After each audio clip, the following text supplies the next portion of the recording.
news. Oh, thank you. I'll just try sharing screen. Hopefully this will work all right.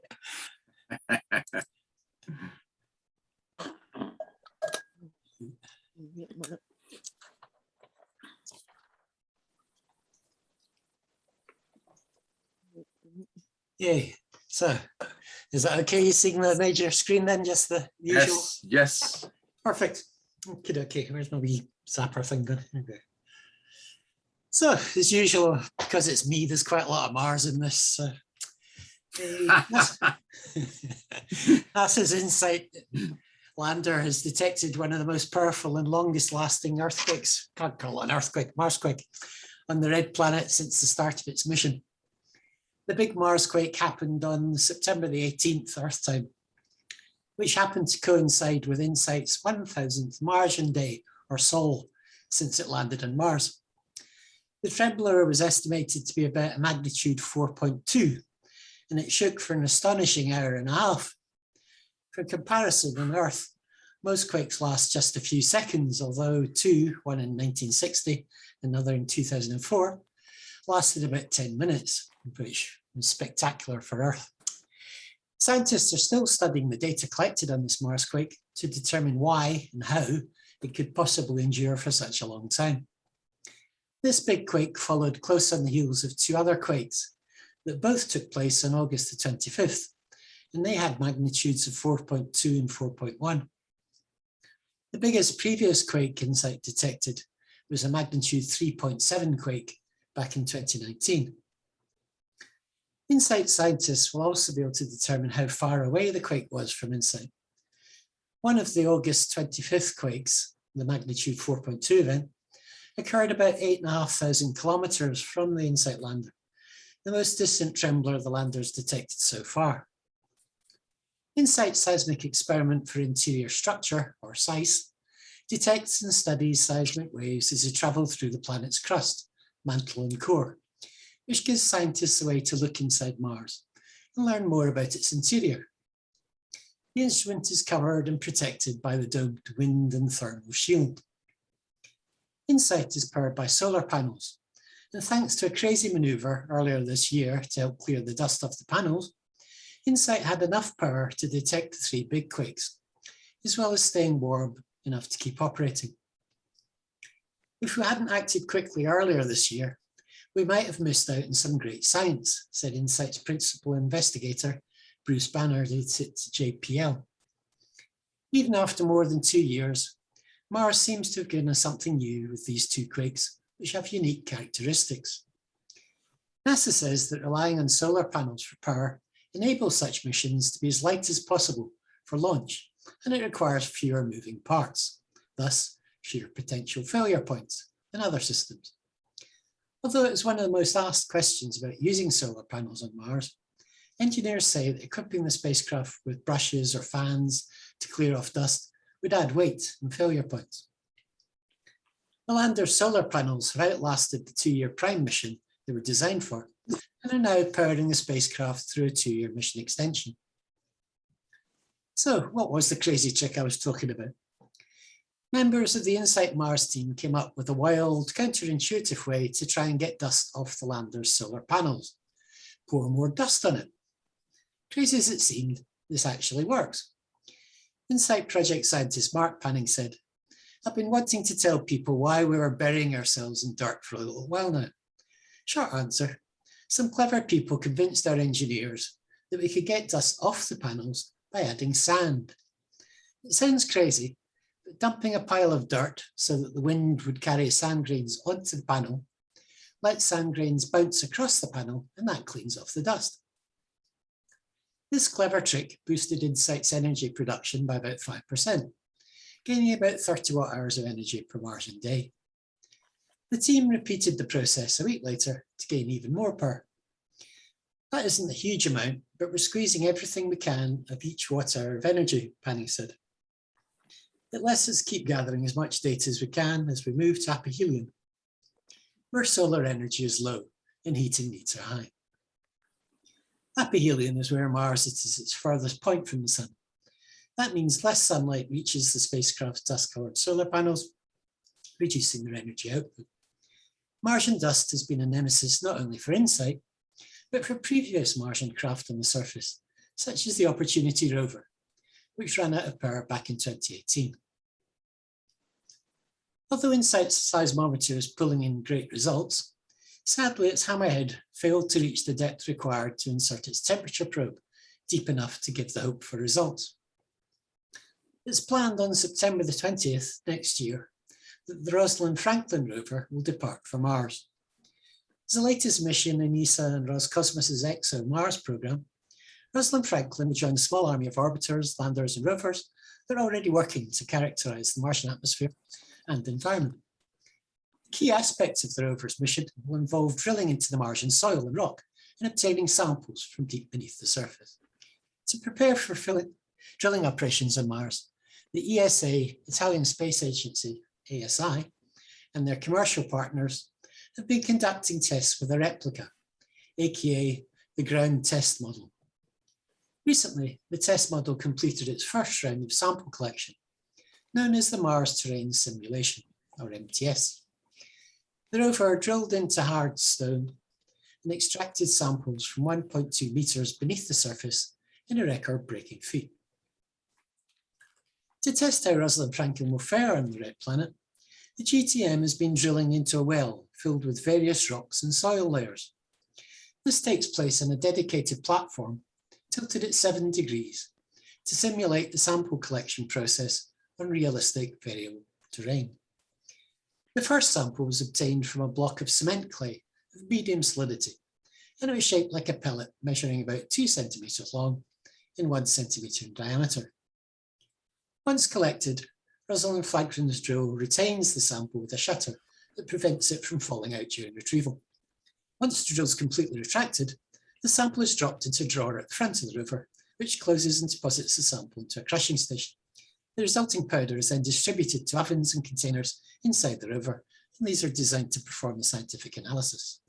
By drilling to a depth of 1.7 meters, the GTM established a new record for sample collection, as it's the deepest any mission designed for Mars to drill to date. The only previous one before was about 7 centimeters now.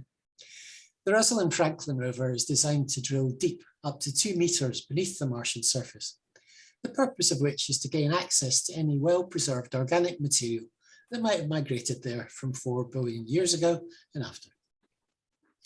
At that time, Mars was a warmer, wetter place, where surface conditions were similar to what it's believed to exist on Earth about the same time. With the successive missions like Spirit, Opportunity, Curiosity, Perseverance, they all found compelling evidence for flowing water and organics on the surface. So scientists have been eager to get a peek at the subsurface environment to see if this is where Mars's water and possible life could have retreated to. A long-awaited successful soil collection from a hard stone and its delivery to the laboratory inside the river represents a major milestone for the ExoMars 2022 mission and Mars exploration in general. While I was compiling this, again astonished me, looking at all the pictures as well, how it is possible to get some really complicated machinery through the rigors of taking off from Earth and then shaking the bits again as it tries to land on Mars and hopefully still being able to function after landing. So just to show how complicated everything is, here's a wee 2-minute video and hopefully it will show the drill in action.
as we say, complicated stuff, especially when it's adding one drill bit to another before it starts drilling the hole. So that's how it all works.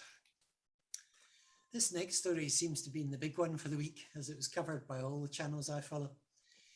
Gas from the intergalactic medium consistently rains down on galaxies, fueling continued star formation.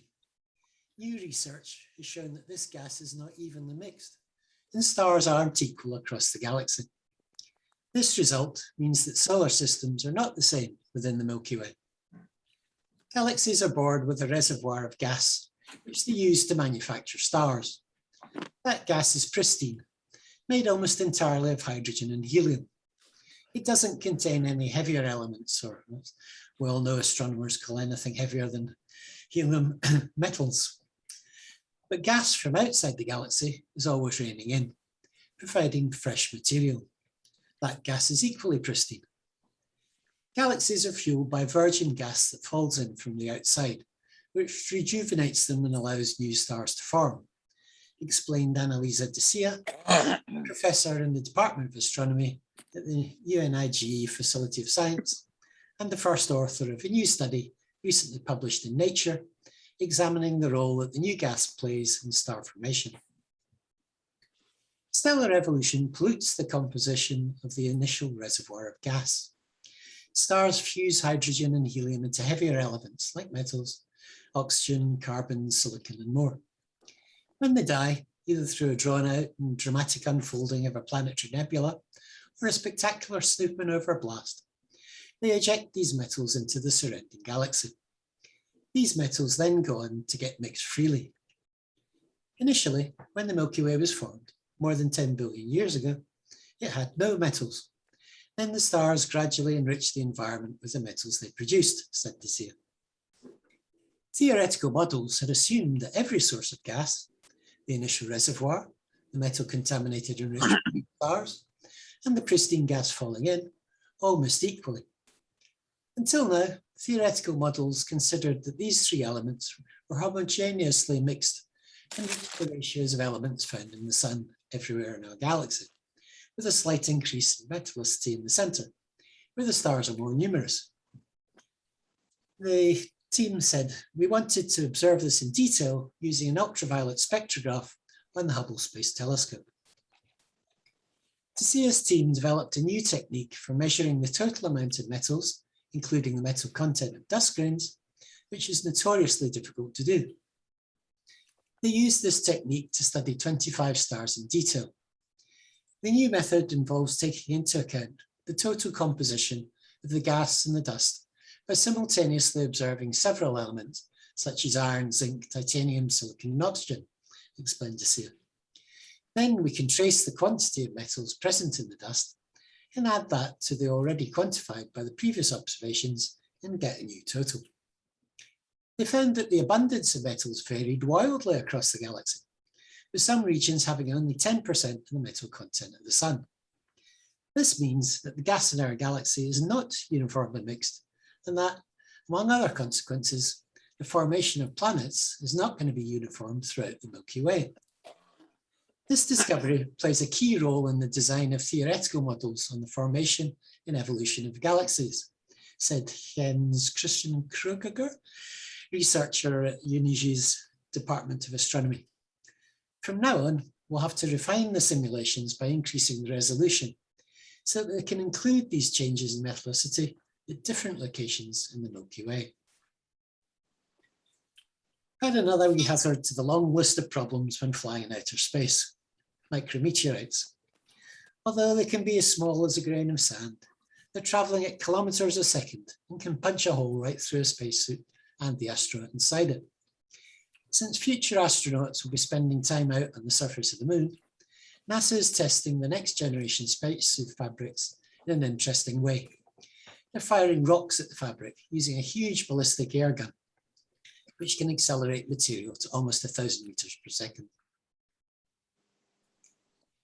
The ALMA telescope is getting a new set of receivers, enabling it to detect wavelengths down to 8.5 millimeters.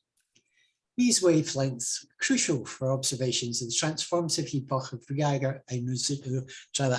reionization, when the first stars to appear in the universe unleashed a fury of radiation.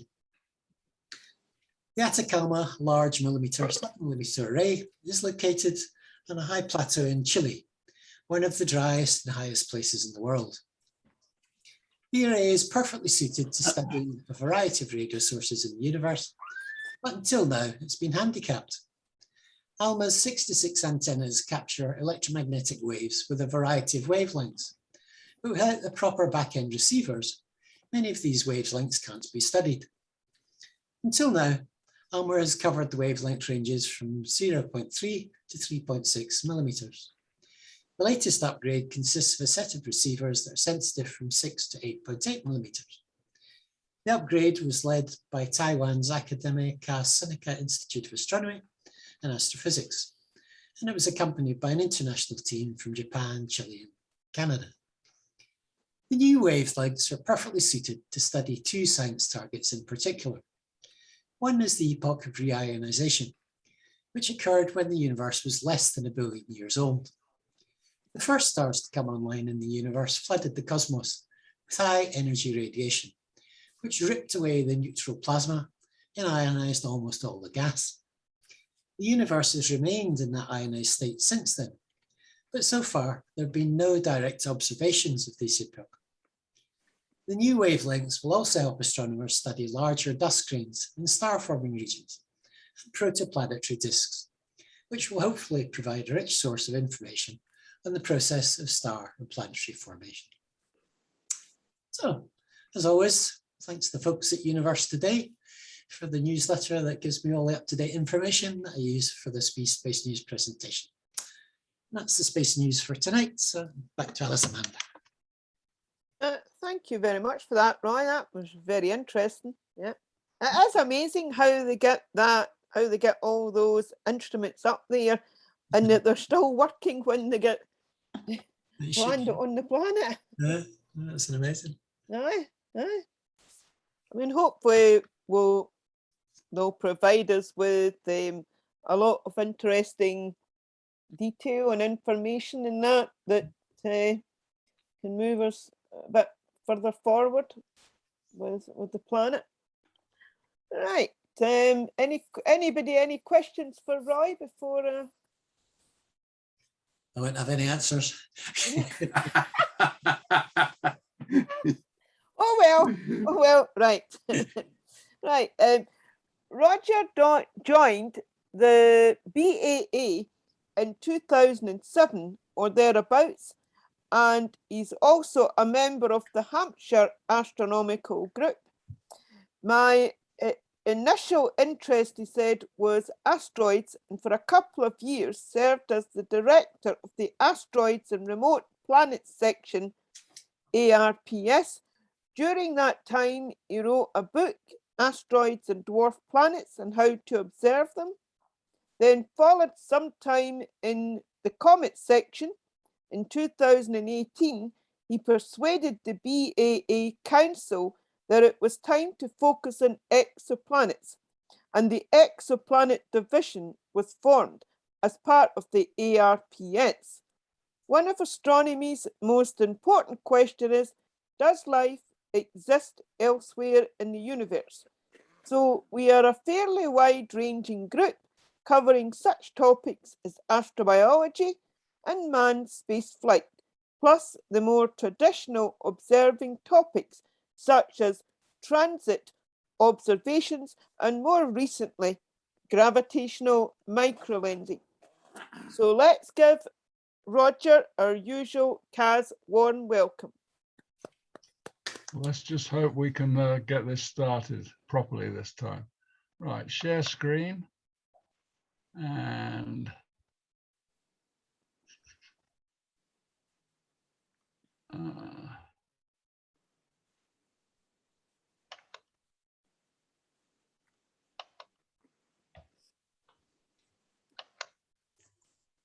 right. Now, as usual, it has for some strange reason locked up on me. So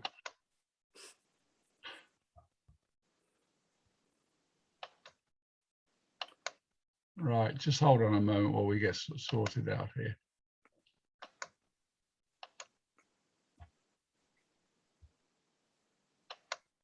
Right, I'll start the presentation again because it seems to have, let's say, locked up. So let's just start it again.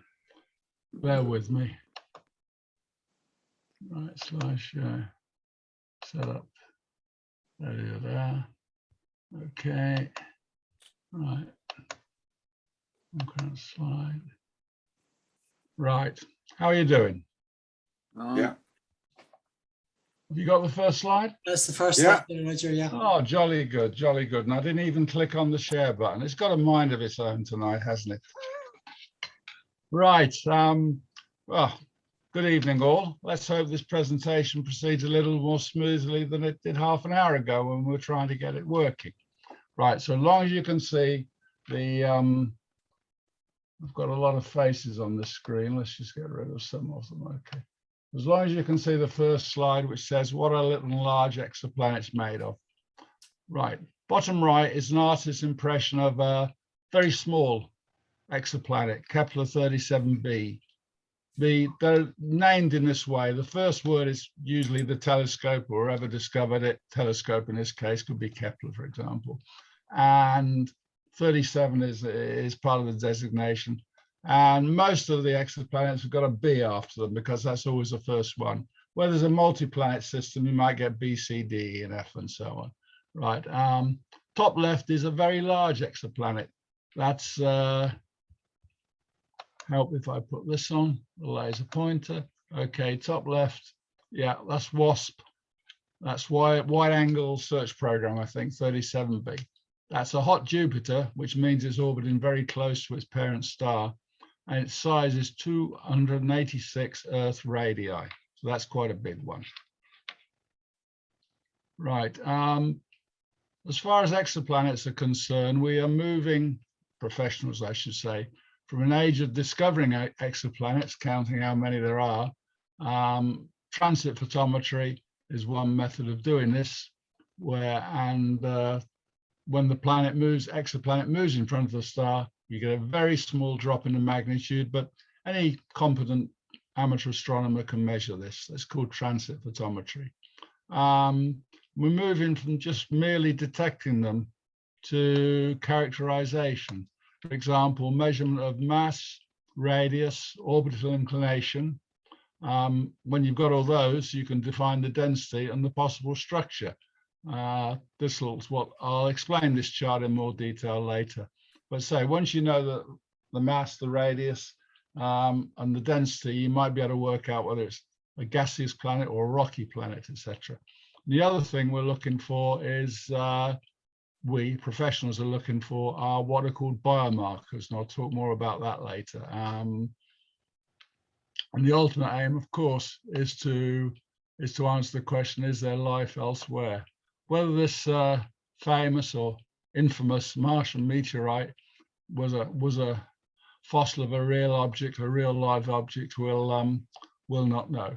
But in this presentation, I'm going to talk solely about characterization.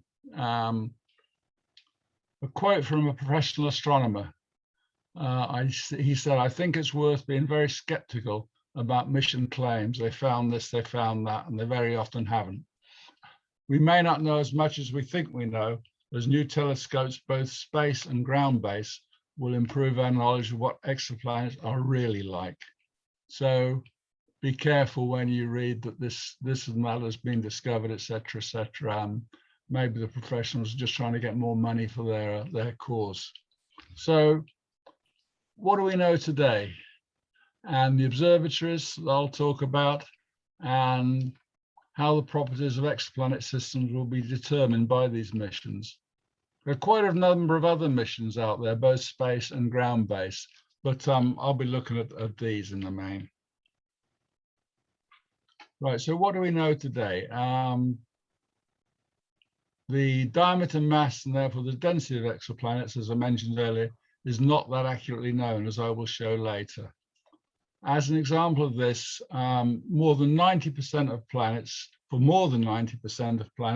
all we know are the mass limits, and therefore the density and structure are unknown. One of the biggest problems, it would appear, is that errors in the host star diameters. have a profound effect on measurements of planetary diameters, and I'll explain this in the next slide. Gaia observations have shown that nearly all the host stars of habitable zone rocky planets detected by Kepler have evolved off the main sequence and are thus larger than previously assumed. So Gaia is helping Kepler out in that extent. Right. This is an example of an exoplanet transit. The planet passes in front of the host star and you get a small dip in magnitude. The transit timings can give us the diameter of the exoplanet.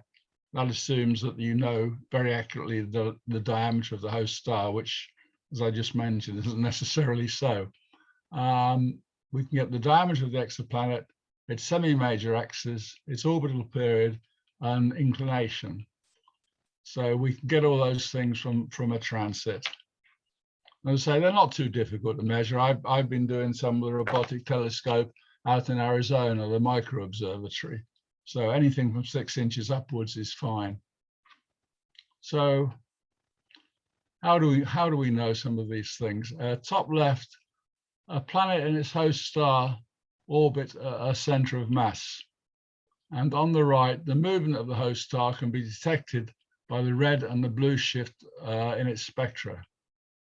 The gentleman at the bottom right is Professor Don Plato from Warwick University. He was quite helpful in the preparation of this presentation. And he's actually also a member of my local society, Hampshire Astronomical Group. We were giving talks to that group in the same week, so I just wanted to make sure we were in sync and I wasn't saying anything too stupid. So he's been a great help to me. So we can also measure the radial velocity using astrometry and measuring the positions of the host stars on the left. I don't think there have been too many discovered in that way.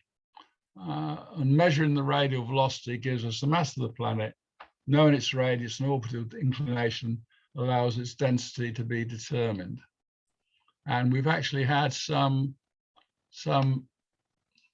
Gaia and Hipparchus data has been used to this effect to determine the mass of Beta Pictoris b. That's the right image. We've actually managed to observe exoplanets orbiting their host star, observe them directly.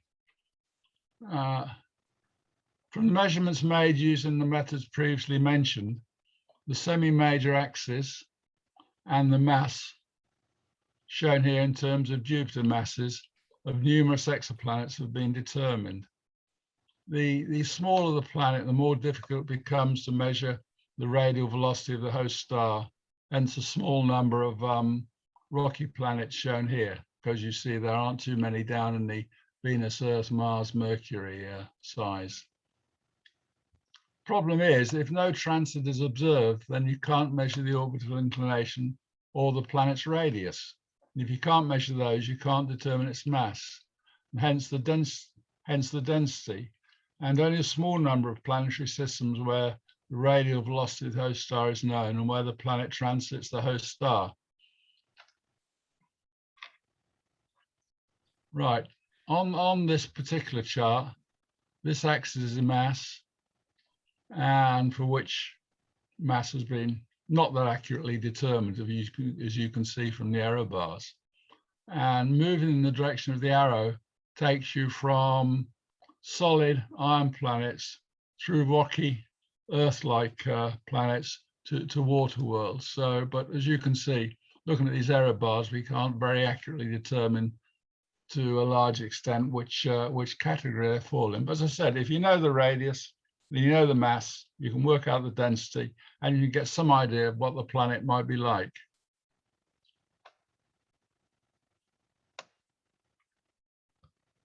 Right. The next slide I will show after this one will show exoplanets, a way of classifying exoplanets by their size and which zone they inhabit. I'll just mention the zones. We have a hot zone. This is distance AU from the host star, and this is the mass of the mass. And hot planets are too close to the host star to support life as we know it. We should say that. When I say support life, I'm generally referring to life as we know it. and that's interior to habitable zone, which is this zone here. And you can see for the solar systems, fortunately, we sit in it, and Venus and Mars sit just outside of that. And the cold zone is the exterior to the habitable zone. Planets to the left of this dash zone will be tidally locked to their host star, and therefore they'll always present the same face to the host star, much as the moon does to the Earth. Thus, life might find it difficult to survive on planets in the habitable zones of red dwarfs, and they will be tidally locked to the host star. There was a BBC program recently which suggested planets around red dwarfs might be good places to live, but some doubt about that, I think. This is the so-called periodic table. The horizontal axis shows mass. You've got mini-terrans smaller than Earth, very much smaller than Earth, sub-terrans, Earth size, super-terrans. Now there aren't any of these in the solar system, but they're quite common in exoplanetary systems, and Neptunian size and Jovian size, and how many sit in which zone. The hot zone, which is close to the host star, the warm habitable zone, where we are fortunately, and the cold zone. As I mentioned earlier, the number of planets, exoplanets with accurate measurements of mass is small, and really this chart shouldn't be considered to be set in stone, but it gives you some idea of the number of exoplanets and where they sit. In fact, the Habitable Exoplanet Catalogue lists somewhere between 1 and 5 Earth-sized planets in the habitable zone of Sun-like stars. That's spectral type G stars. So we've only found a handful so far, but considering the number of G-type stars in the Milky Way, there may be many more waiting discovery. So we still live in hope of finding Earth 2. Accurate, this is planet size, and this is the number of planets per star. And you'll see there's a gap here, which is known as the radius or Fulton gap. Kepler data gave us this picture, which showed these two distinct populations with this gap at around 1.8 Earth radii. Although labeled, that's interesting. Excuse me a moment.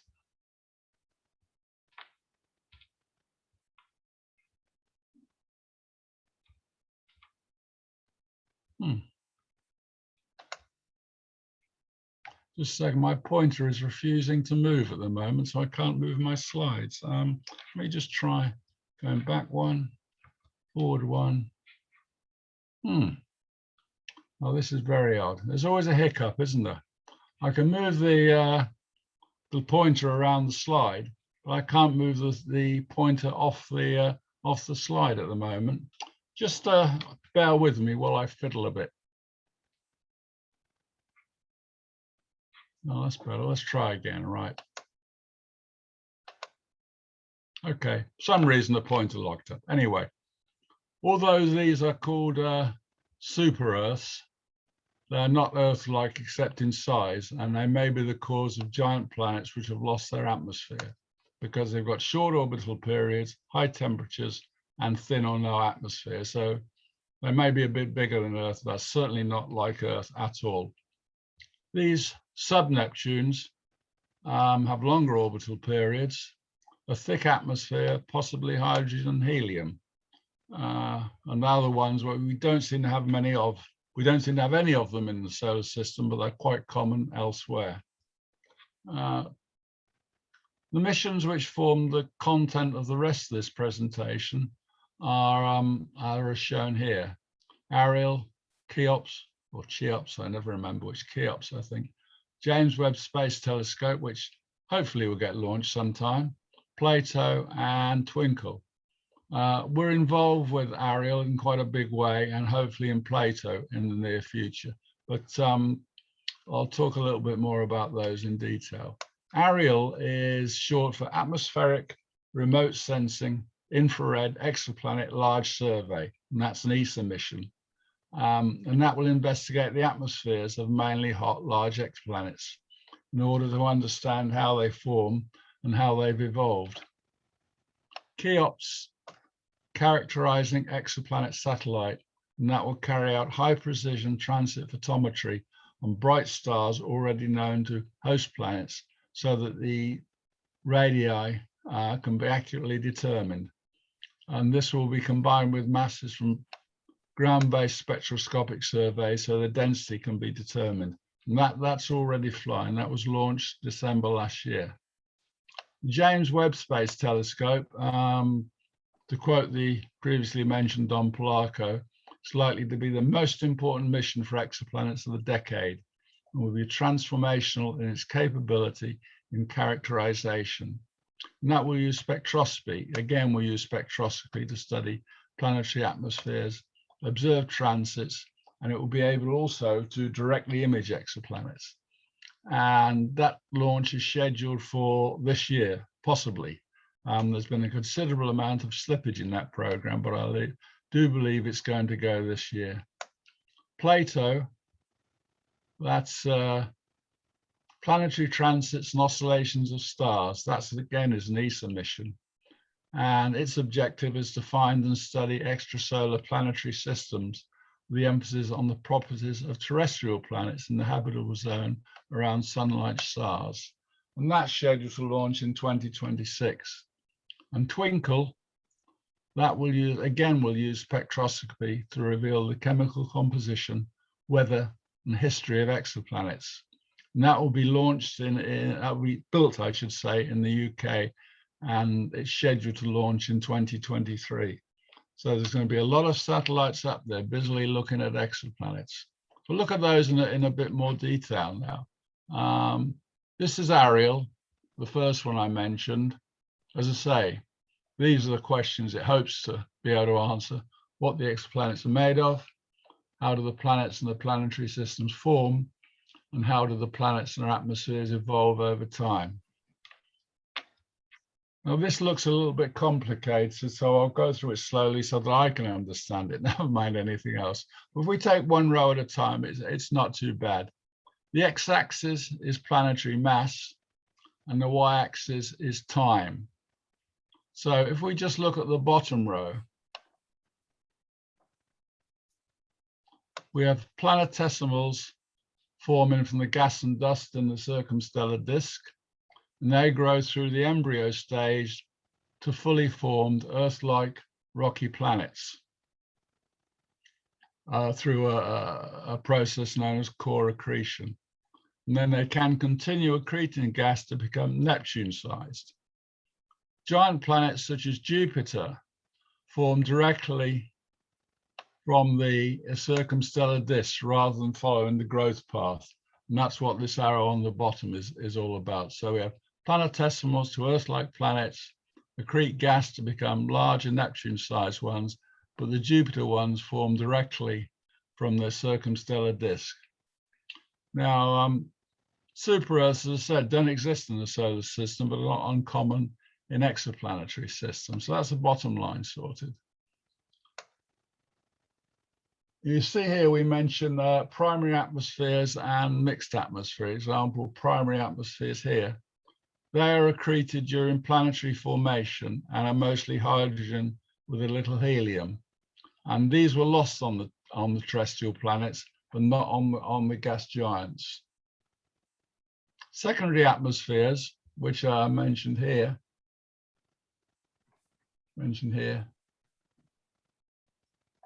Secondary atmospheres are performed by outgassing from the icy materials delivered most likely by asteroids, but also possibly by comets and the Mars-sized planet, which is called Rhea, which collided with the Earth 4.5 billion years ago. So there we have a bottom row of solar system types plus a few additional ones. If we look at the middle row, the circumstellar disk is dispersing, and we see Earth-like and super-Earth-like planets with mixed primary and secondary atmospheres, i.e. the atmosphere they were accreted and the atmosphere that outgassed. evaporating giant planets, which is this one, are those orbiting so close to the host star, their atmospheres are being stripped away. The hot Jupiters, they're generally referred to. So if we look at the top row, we have the planetesimals still there, and now what we know as comets and asteroids and dwarf planets today. And the Mars-sized ones, small planets, have formed from the planetesimals and the embryos. And we have terrestrial planets with secondary atmospheres along here. And we have small giants that have lost their atmospheres. We don't have any examples of these transitional planets in the solar system. But as I said, they're the most common ones, and the Neptune and Jupiter-sized ones. So as the solar system as we know it today, the rocky ones are the planetesimals, I should say, small rocky planets. These are the ones we don't have. We certainly have Neptune and Jupiter-sized ones. So now we've got a nicely ordered planetary system, but that isn't necessarily the end of the story. This slide starts where the previous one finished. The top row of that slide equates to the bottom row of this slide. All planets are going peacefully about their business. To recap planet formation, terrestrial planets form close to their host star by core accretion. Super-Earths carry on from core accretion, grabbing the gas around them. And the most distant giants form directly from the disk instability it's called. To the right of the middle row here, some single and multiplanetary systems will be stable and remain more or less where they formed. To the left of the middle row, other planets form unstable systems and will migrate inwards. As the planets get closer to the host star, this gives us a much greater chance of seeing transits. And their hot temperature makes their atmospheric signatures, and their hot temperatures make their atmospheric signals more detectable by spectroscopy. So as you may well know, the solar system wasn't stable in its early days. Jupiter, for example, moved around a bit, as did Uranus and Neptune. And as Jupiter moved around, it chucked the asteroids everywhere, some in and some out. And there's a theory of this, which is called the NICE model, N-I-C or NICE. No, NICE, because NICE was where the scientists met who worked out what had happening. And that explains how the solar system formed, how the planets moved around a bit and got to where we are today. So what will Ariel observe? About 1,000 exoplanets, and it'll look for transit, eclipse, and phase curve spectroscopy, and I'll talk a bit about that later. Using both low resolution spectroscopy and high resolution spectroscopy to measure these various aspects of the planetary systems. The problem is with some of this is that transmission spectroscopy does require many transits to determine atmospheric features, and these can be affected by stellar activity. And the smaller the planet, the bigger the problem. So we really have to understand what the host star is up to before we can begin to understand too much about the planets themselves. This is a simulated transit spectra that's taken when the planet moves in front of the host star. The vertical axis is a measure of the planet radius of the planet plus its atmosphere. And the horizontal axis is wavelength, the infrared part of the electromagnetic spectrum in this case. If the atmosphere has evolved or is evolving from primary, that's hydrogen, helium at the top, the secondary, water dominated at the bottom, the more compact the atmosphere becomes, the height of the spectral features will be reduced. So we'll give you some idea of whether it's a primary or secondary atmosphere, and thus the state of the planetary evolution. Now, the BAA are quite heavily involved with the Ariel project, because if Ariel's going to be pointing at the right host star and exoplanet at the right time, it needs up-to-date ephemerides. Some of these exoplanets have not been observed for a number of years, and what we're finding is that a number of them are not quite where they should be. So unless we get an accurate ephemerides, then the Ariel will miss its target. And so we have both professional and a large number of amateur astronomers who are observing these transits. And this is a couple of examples. This is one by me using the aforementioned micro observatory telescope out in Arizona. And this is one by Steve Fuchs, who tutors University of Portsmouth students, measured using the Hampshire Group's 24-inch telescope. So what you have here is the planet moves in front of the star, causing the magnitude to drop. And as it comes out from behind the star resumes its, if you like, its original magnitude. So you can do it remotely with a 24-inch, or you can do it on your own. What we see here is that these ones are fairly well behaving themselves, because the time is within half a minute, and this one maybe it's within 4 minutes. Well, if you consider that transit is 4 minutes later than it's predicted to be, over time that will build into several hours. And so it's absolutely key that we get these transit predictions right. So as I say, the Ariel's pointing at the right planet and right planet and host star at the right time. And it is really a very well-run project. In fact, it's one of the best pro-am projects that I've ever come across, and the professionals in this are extremely helpful. And if you want to know something about it, pop along to the Exoplanet website and read the relevant page. Well worth joining in. As I say, you obviously don't need anything too tremendous. Anything from a 6-inch to a 24-inch will do the job nicely. Let's have a look at another one of the satellites, CLIOPS. That's the first mission dedicated to searching for exoplanetary transits by performing ultra-high precision photometry on bright stars already known to host exoplanets. And that was launched last year, at the end of last year. So these are its goals: to characterize super-Earths. Other ones that don't exist in the solar system are somewhere between Earth and sort of Neptune in size. Look at the formation process of Neptune-type planets. And it can estimate the albedo and cloud coverage of hot Jupiters. And it will search for smaller planets with known transiting Neptune-sized planets. And it will use TESS, that's a transiting exoplanet survey satellite, to follow up its observations. Right. These are the sort of things that CLIOPS will be looking for. Is how large can a solid core grow before it starts to accrete gases such as hydrogen and helium from the circumstellar disk? That's the primary atmosphere, as mentioned earlier. So how big can that get? In the bottom diagram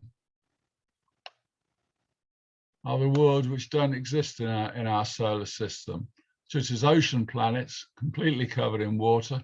I think that there was a film about it, Waterworld, wasn't it, some time ago, about a planet completely covered in water, and mini Neptunes. Although the chance of CLIOPS detecting anything unusual are fairly small. But if there are any strange worlds like Waterworld, it will certainly find them. So CLIOPS will also look at the envelopes of super-Earth-sized planets. We talk about super-Earths. They've got a radii of 1.5 to 2.5 that of Earth. And the middle row is, do highly irradiated planets, that's the ones we've called the hot Jupiters, close to their host star, lose their atmospheres?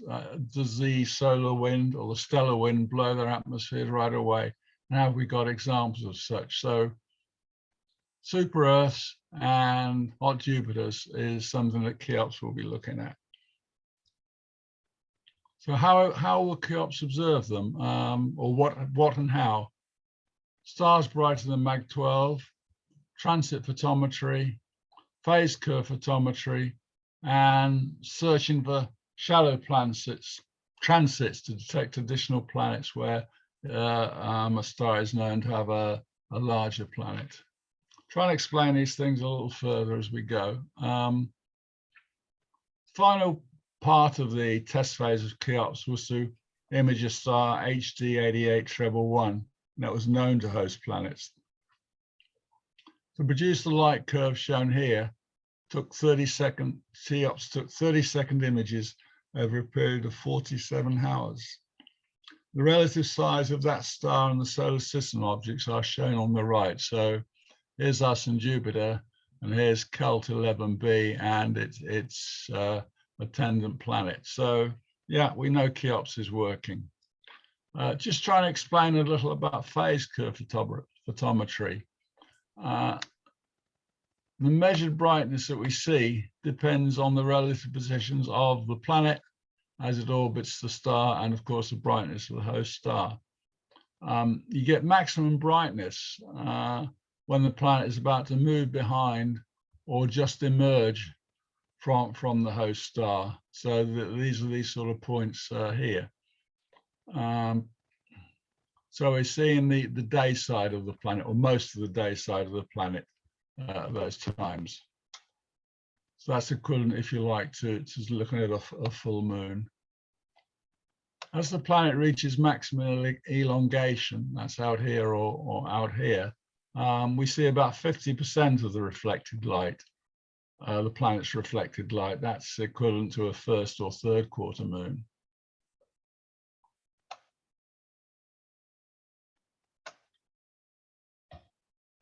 So when the planet actually transits the host star, that's when we get the dim. That's where we get the most dimming, and we see the planet's night side. That's the primary transit. A secondary transit will be when the planet actually passes behind the star. That's there. So we have two transits, primary and a secondary, and we have variation in the brightness due to how much light is reflected off the planet. From the phase curve, you can actually determine something about the cloud or haze. The shape of the phase curve also indicates the size of the particles in the planet's atmosphere. The smaller the particles, the flatter the phase curve. And we may be able to also detect features on the surface of the planet. That's for small planets. For large planets, changes in the phase curve can show changes in cloud cover. May give some idea of weather conditions on the planet. So this is an example of a primary and a secondary curve. It was CLIOPS observation of WASP 189b, missed the B off, 189b, as it passed behind its host star. That's the secondary transit, and the primary transit as the planet passed in front of the star. So that was a nice piece of work by CLIOPS to be able to detect both of them, because there isn't much of a dip there, as you can see. As mentioned earlier, CLIOPS will search for inner smaller planets in systems with transiting Neptune-sized planets. Last year, I gave a talk to Hag explaining how the Titties Bode law might be used, a bit tongue-in-cheek, to find these additional planets. What you can do, quite simply, is to plot the TB number against the log of the semi-major axis, and that gives you a line like that. So that's the log of the axis. That's the Titties Bode number, merely just the number of the planets. The nearest planet is number 1, then number 2, and then number 3, and number 4. They should fall on a straight line. If you plot the solar system planets in this way, they fall on a straight line. So if you juggle these around until they do fall on a straight line, you can find there might be an additional planet there. It's a fun game I play with known exoplanets, but it seems to work. Whether or not CLIOPS will actually find an extra planet there, but it's something you can try yourself quite easily. It's not very mathematical. You just move these numbers around until the planets fall on a straight line. But it's a bit of a fun thing to do. Excuse me. This is another one, and the BAA hopefully will have some involvement in this, but the whole thing's been slowed down because of the pandemic that's been going on the last 18 months. So Plato, planetary transits and oscillations of stars. That's an ESA mission.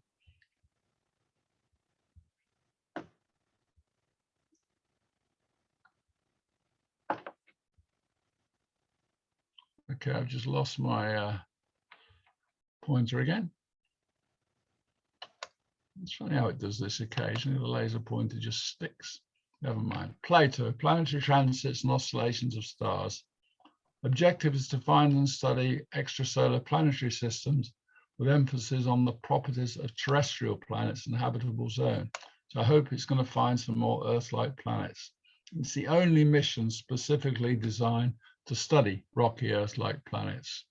And there are some of its objectives. Determine mass, radius, and density. Determine if there are potentially habitable planets. And identify targets for spectroscopic investigation. And for the systems themselves, frequency of terrestrial planets, typical architecture of planetary systems, study how they were formed and evolved, and also host star characterization by astroseismology. Apparently you can I don't know anything about this really, but you can apparently determine the age of the host star by the oscillations within that star. So I always think if we finally get to the time where we really are going to travel to an exoplanet, we wouldn't want to arrive there at the time when its host star was just about to go bang. So understanding the age of the host star is quite important. So Plato will observe both the planets and their host stars. Planets absorbed in dwarf and subgiant stars, Earth-sized planets, host stars to determine their age, and again, using high precision photometry. And hopefully it can be up to an 8-year period up there, studying 2 fields in the northern and southern hemispheres. So we do expect quite a lot from these missions when it comes to characterizations of exoplanets. This is the semi-major axis, and this is the stellar mass.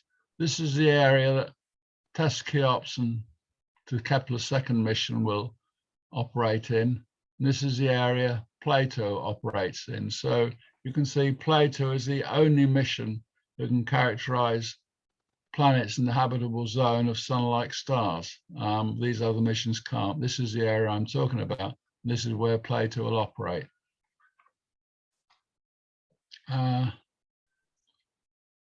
There will be a Plato ground-based confirmation program, and Steve Future Hampshire Group is our contact for that. And the objective of that will be to provide confirmation or otherwise of Plato discoveries. 2 ways of doing that: transit photometry, that's what amateurs and professionals can get involved in, and radial velocity measurements. We really leave that to professionals. There have been 1 or 2 instances where amateurs have measured radial velocity, but it takes a lot of time and a lot of expensive kit. And there may be a specific camera type for amateur use, but haven't heard anything about that recently. So we're involved with Ariel, and we hope to be involved with this one in the not too distant future. Ariel, we're looking at targets that the spacecraft will look at, and here we're looking at Plato observations to confirm or otherwise whether they're real. So two different ways actually. Both TESS, which has been operating for a number of years, Transit and Exoplanet Survey Satellite, and Plato will identify targets for the James Webb Space Telescope and the European Extremely Large Telescope. The goal of tests is actually to detect small planets around bright host stars close to the Earth or close to the solar system, so that detailed characterization of the planets and their atmospheres can be performed, as I say, by these two telescopes. So it's going to take a lot of good work by a lot of telescopes working together to carry on characterizing exoplanets. This is James Webb. That's the launch day, but I believe even that may have slipped a month or two. And that's with its sun shield unfolded. This is the sun shield. It's quite a complicated structure, and I think everybody's keeping their fingers crossed it will actually unfold when the spacecraft gets up there. It'll observe in the infrared, and it's not dedicated to exoplanets. It's going to look at some other things like the formation of galaxies and the assembly of galaxy clusters, so exoplanets and galaxies. This is the European Extremely Large Telescope. Scheduled first light is 2024, and in Chile, where along with a lot of other telescopes. And again, it's not dedicated to exoplanets. It's looking at exoplanets, black holes, and galaxy evolution. Going back to this one, which I mentioned earlier, if we know the radius and mass of an exoplanet, radius and mass, we can determine its density, which gives an indication of its composition. But as you can see from this, the error bars are quite large. So down here, you wouldn't be quite sure which category these fell in. These are the solar system ones. So out here, we've got gaseous planets moving all the way to 100% iron core planets. As you know, the Earth's core is mostly iron and nickel, and that of Mercury is iron. That's where they sit there. So there's a lot of work to do to be able to accurately measure and characterize these planets. Twinkle. This is a bit different because this is primarily funded by sale of telescope time, plus public grants, and ESA and the UK government and private investment. Again, it will use spectroscopy to reveal the chemical composition, weather of exoplanets. Going to be built in the UK, and scheduled launch is next year. So observe known exoplanets, high quality infrared spectroscopic characterization, and phase curves, which we mentioned earlier, and light curves. TTVs are transit time and variations and transit duration variation. So if the transit of an exoplanet is varying slightly, it might mean that there are other planets in the system that are affecting it. One of the planets in the solar system was discovered in that way, but I can't remember which one now. Right, spectrophotometry, something that's been mentioned before. Spectroscopy is currently used to examine atmospheres of hot Jupiters and hot Neptunes. Whoops. I'm back. Now that's giant planets orbiting very close to the host stars. Twinkle will be able to do that with Earth-sized planets. So what you do is you take a spectrum when the planet transits in front of its host star. So you get the host star spectrum, less absorption by the planet's atmosphere. And then you take another spectrum when the planet goes behind the host star. So you get the host star only, and then you merely subtract the two. And that gives you a little bit of information on the planet's atmosphere. Right. There are many, many eyes on the exoplanet heavens, and we've got Ariel, CLIOPS, James Webb, TESS and Twinkle along the top, and at the bottom we've got ALMA, the VLT, the ELT, amateur telescopes and robotic telescopes. Will any of these detect signs of life? For example, atmospheric biosignatures. What are biosignatures? These are biosignatures. Oxygen and ozone, because oxygen is produced by photosynthesis, so it has to be some form of plant life there. Ozone is the result of oxygen molecules being broken apart. So that would indicate the presence of oxygen. Methane, produced by cows, as we know. So I think there's a program to get cows to wear nappies to minimize the amount of methane that gets shoved into the atmosphere. Nitrous oxide, decaying plant matter, and these sulfur-bearing gases and methyl chloride. Problem is that some of the sulfur-bearing gases, for example, can be produced by volcanic and hydrothermal processes, so not necessarily an indication of life there. So if there is life out there, are they watching us? So that's all, folks. Thank you for listening.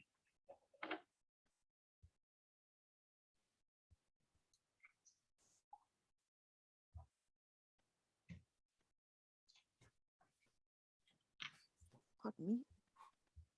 Try and get over that and get back to life.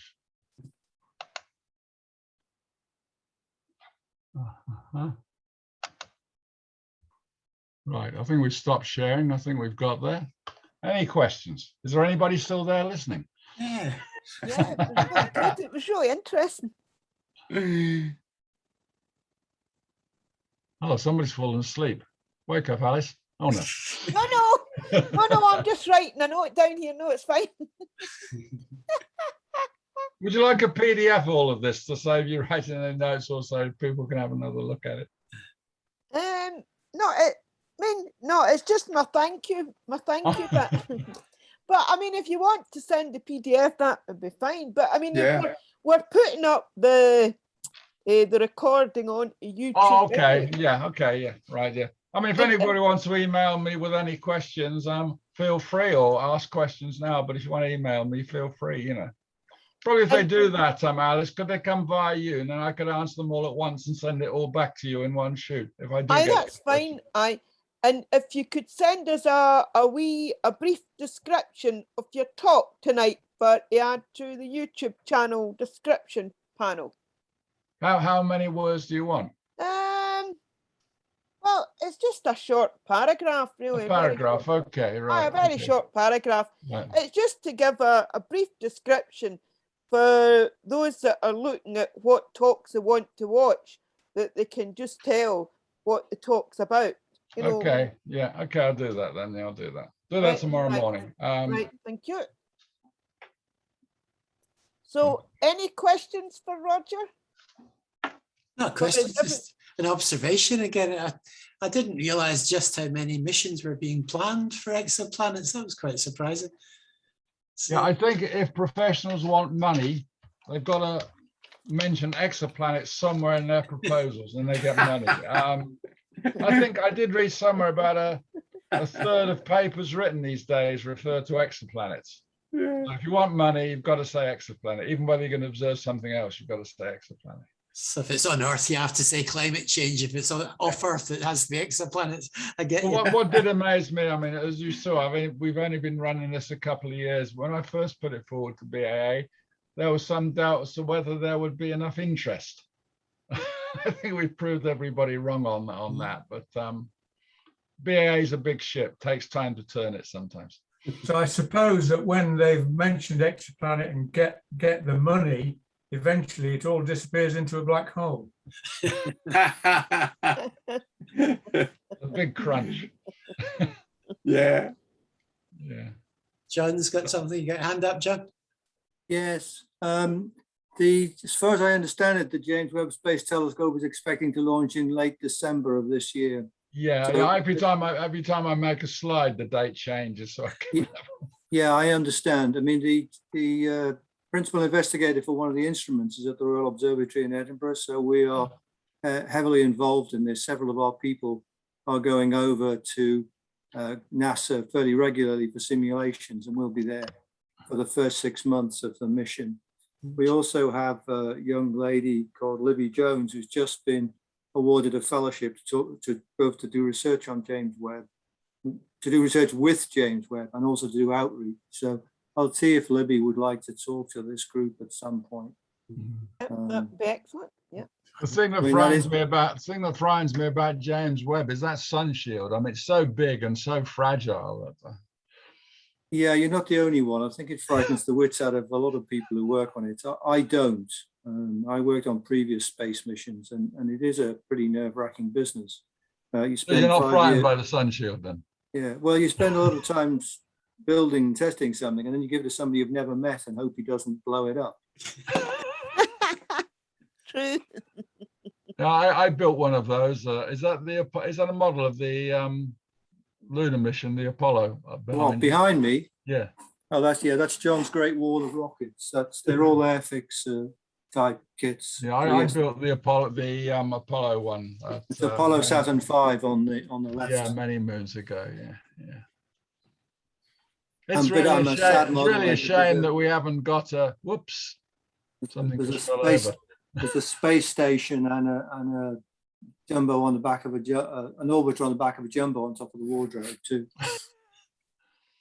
Not a full-size jumbo, I trust anyway. But no, we have to, if we're going to get up to space and in a much cheaper way, we've got to find a way of doing it something other than rockets, haven't we?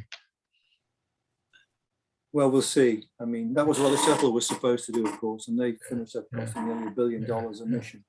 I suppose it's cheaper if you do it the way Elon Musk is doing it, which is bringing most of it back. Yes, that's the recovery of the Falcon stages is very interesting. That's the sort of thing that people talked about a lot. It was 30 years interesting ago. when he tested those first few recently, where he had the nerve to put 2 of them on the pad, and the one that landed blew up. Anyway, we should stick to your talk. Okay, right. Yeah, Rockets another sorry. day. Your rockets distracted me.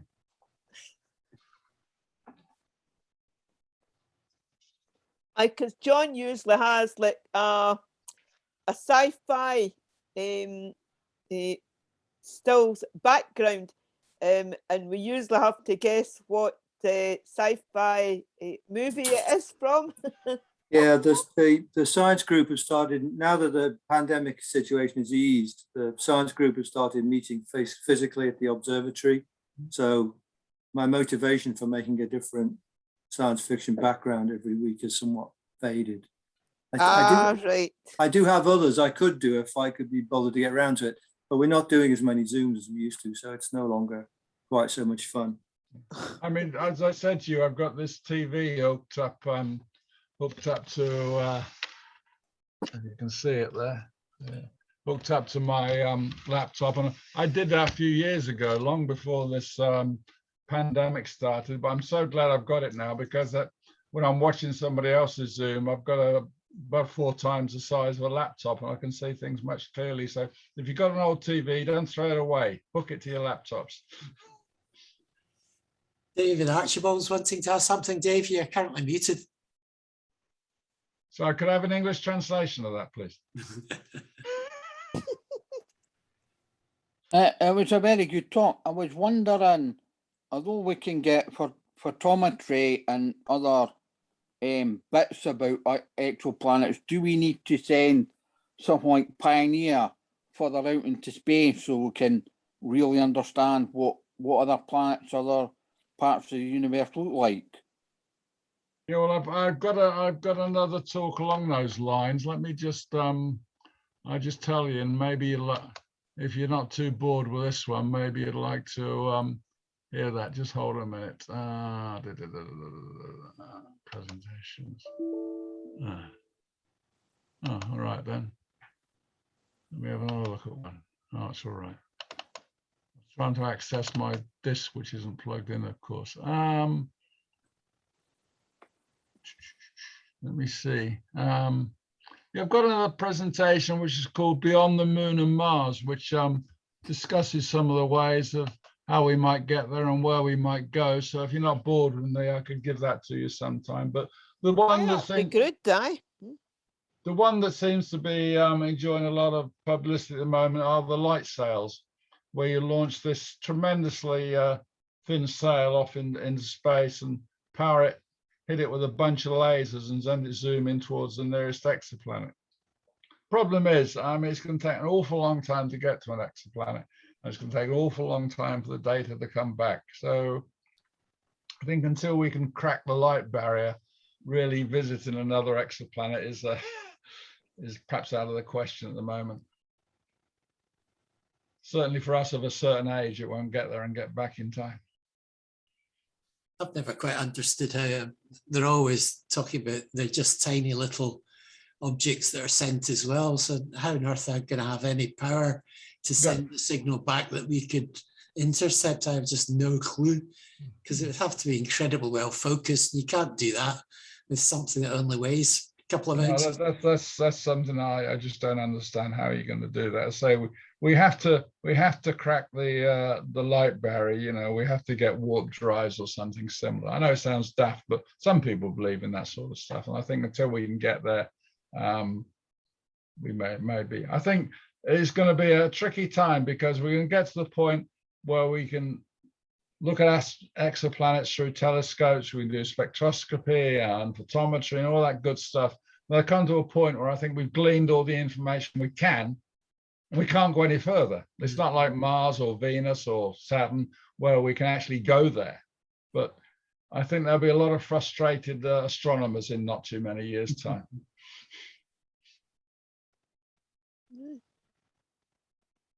Any other questions? Yeah, well, I don't think astronomers are going to be very frustrated anytime soon. We've got ELT, we've got CTA, we've got James Webb. We've just got a bucket load of very impressive pieces of kit coming down the road. Yeah, it'll be really interesting to see how much detail we can get from some of these telescopes like James Webb, the ELT, and putting Plato and Ariel and all of them together to suss out what's out there. And hopefully we'll get a good handle on you know, the atmospheres, the characterization, and whether any of them are habitable. Because as I said earlier, that's the big question. Is there any form of life of any sort out there? Because in the past we've had a talk from Dr. Alistair Glass.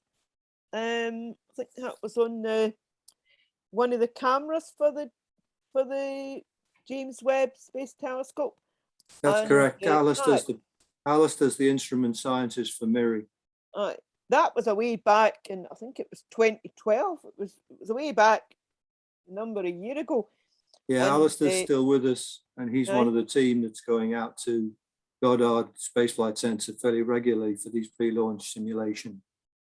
And Dr. James Biggs gave us a talk about solar sail spacecraft and that as well. So, and I think he mentioned the James Webb Space Telescope in his talk as well. So, so it's we've had all these talks over the years, you know. But so, because it kept saying, because Alistair said some about, we hope the James Webb Space Telescope launches in X year. And then each year it's postponed, and then it's postponed again. So fingers crossed that it actually launches this year. I don't know the gentleman's name, but where is it going to be launched from, and what's the rocket that's going to launch it?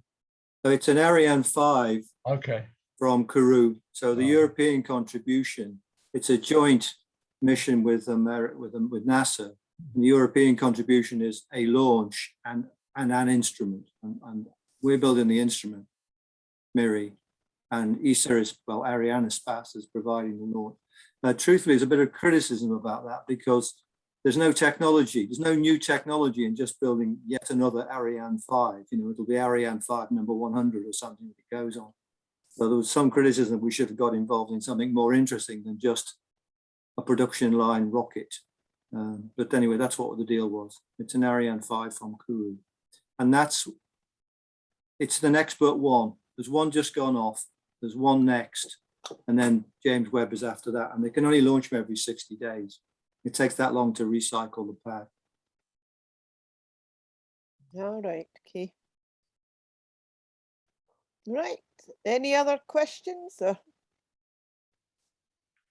think there was a lot crammed into the talk, and you know, and everybody's sort of digesting the information.